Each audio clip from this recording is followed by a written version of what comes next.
Okay, so you got your new iPhone 16 Pro because everyone's talking about how great the image quality is, as well as ProRes log. But how do you actually get your footage from looking like this to looking like this? Well, let's find out. I sit beneath the swaying trees in silence, wrapped in whispers on the breeze.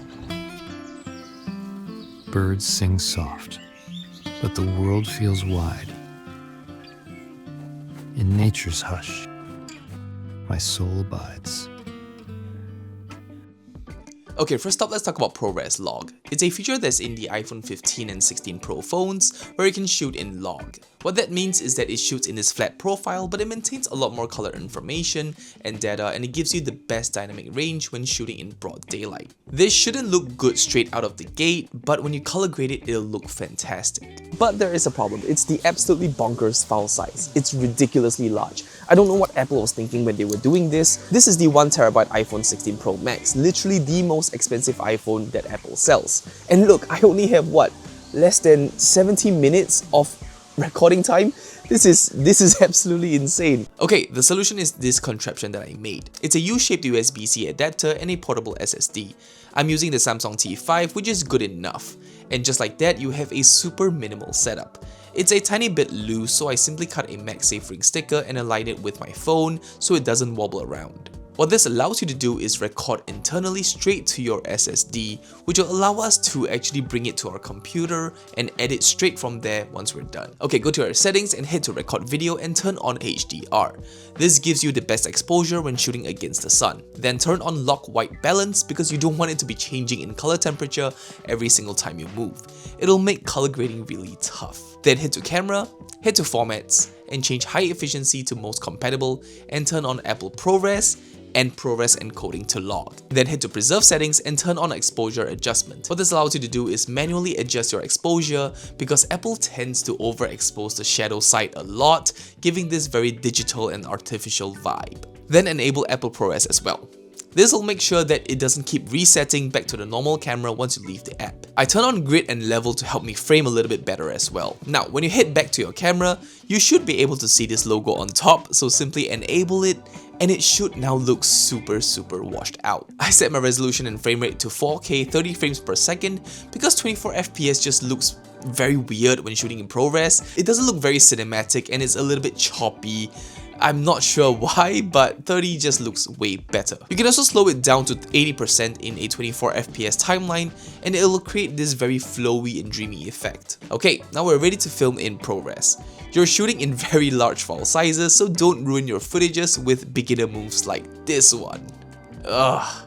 I think the instinct we all have when filming something is to simply pan like this because we want to show the environment. And because we see it so often, we associate it with a layman rather than someone very experienced. Instead, here are 5 easy shot ideas that you can steal. The first is to get closer to the ground rather than just shooting from eye level. This introduces a lot more depth to the image rather than having a flat overview. The second is to use a foreground. Go behind an object and slide out. This will create more of a dynamic and dramatic movement. The third shot is to simply hold the camera near your body, don't move anything, and do the ninja walk forward. This will create a super steady dolly in shot.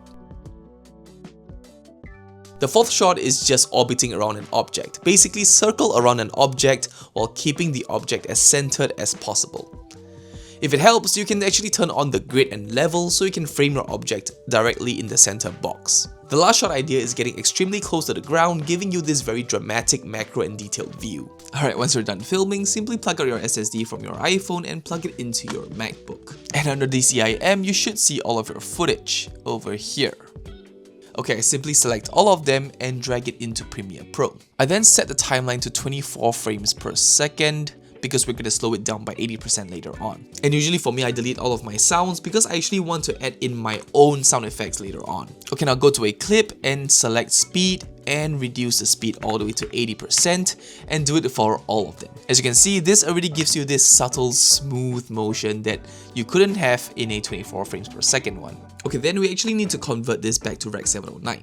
Okay, now go to File, New, Adjustment Layer, and then create your adjustment layer above the clip you want to grade. And go over to Lumetri Color tab, Basic Correction, Input LUT, and select the Conversion LUT.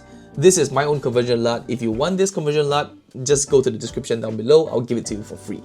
Alright, so click it in, and this is what it looks like. It's already looking much better. Okay, over here you can actually do more adjustments, so I like to sort of play the contrast a little bit. It's a bit too contrasty here. Reduce the highlights, increase the shadows just a little bit, and the temperature I like to push it a little bit more towards orange. Oh, too much. Just a little bit. And for creative, I like to go to vibrance and just push it up.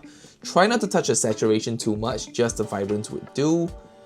And I do not touch anything else. On curves, I like to just play with the curves slightly. And just like this, we have a very nice color corrected clip. Okay, for the look of the video, you can actually use any LUTs that you like, but I like to use the ones from Artlist. So over here, I go shopping for the LUT that I like. Let's see which one looks good. This one looks pretty good. Let's download this. Alright, all we have to do now is create another adjustment layer and drag it above the initial one, and in creative, browse and find the LUT that we just downloaded. Okay, it's a little bit too strong, so just lower the intensity, and there we go. Now we have a very nice warm looking image. Oh, it looks so good. Okay, so color grade all of your clips. In this case, I've already done mine, so I'm just gonna play a little bit for you to look at. Oof, look at that. Does it not look good or what?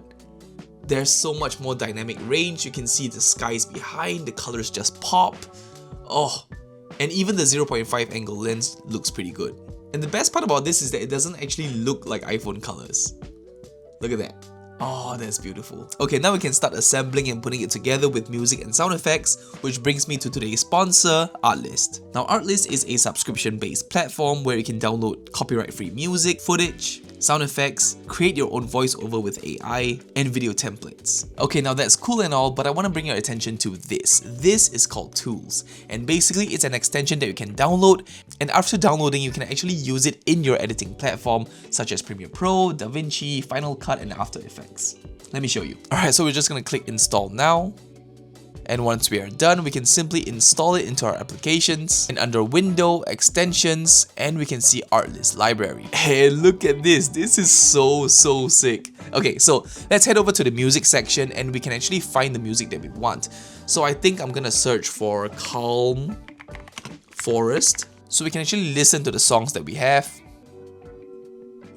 Oh, it's a bit scary. Let's go to the next one. Okay, coolest part is this feature called Timeline Sync, and basically when you enable it and play the song, it actually syncs with the shots that you have. So you can kind of see if the shots you have fit the music that you want. That is insane. This is so cool. Okay, so I think I want this song, so what I'm gonna do is simply download it over here, MP3. And look at that, it literally dropped into my media bin over here, and I can instantly drag it in. See, previously what I have to do is go to Artlist, listen to all of the songs, find the one that I like, download it, drag it all the way into my project file. From the project file, drag it back into Premiere Pro. And right now it's literally built in. This saves so much time, it's insane. Okay, now let's take a look at sound effects instead. I want to search for just birds chirping. Okay, so we're just gonna listen to a few. Okay, this one sounds good, so let's just download it and we're done. Now we can drag it simply into our project, just like this. And the coolest part is this AI voiceover feature where you can actually type in whatever you want and it creates a voiceover for you. Let me type it in. My soul abides. Click generate and give it a while and it should create a voiceover. And there we have it, literally a voiceover. That is insane. Okay, let's download it and drag it in and listen to what it sounds like. I sit beneath the swaying trees, wrapped in whispers on the breeze. Birds sing soft. That's crazy. If you're interested to sign up and try this out for yourself, I actually left a discount link in the description down below. It's the first link, so check it out. Thank you Artlist for sponsoring this video once again. Alright, so what I'm gonna do right now is I'm gonna tighten things up, I'm gonna add more sound effects, as well as create a better voiceover for the entire clip, and I'm gonna show you guys the final sequence in 5 minutes. Give me a while. 5 minutes later. Okay, so now I'm done with my edit and this is what it looks like. So the purple ones over here are the adjustment layers for the colors, these blue ones are my footage, and the green one is the music, and the red ones are the sound effects and ambient sounds, and the last one over here is the voiceover. So I'm gonna play one for you without the music and the voiceover, and this is just the sound effects.